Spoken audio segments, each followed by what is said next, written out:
Number 3, we've got a toboggan moving on a rough frozen pond with a certain speed. We have the coefficient of friction, and we want to know the distance the toboggan slides before coming to rest.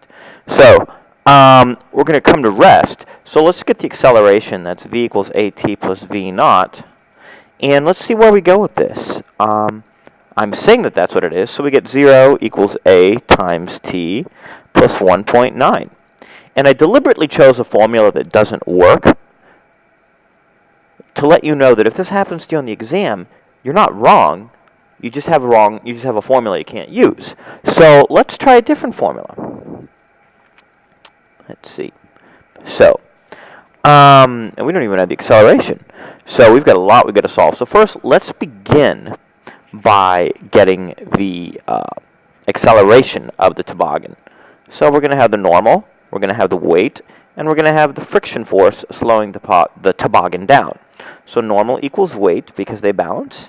And so we're going to get normal equals mg, which is going to equal 6.8 times 9.8.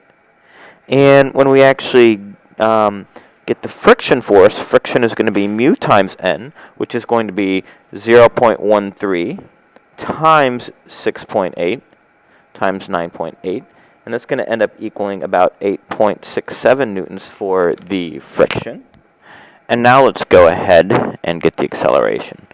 So 8.67 equals ma, that's F equals ma, and m is 6.8. So when we solve for the acceleration, we're going to get 1.25 meters per second squared.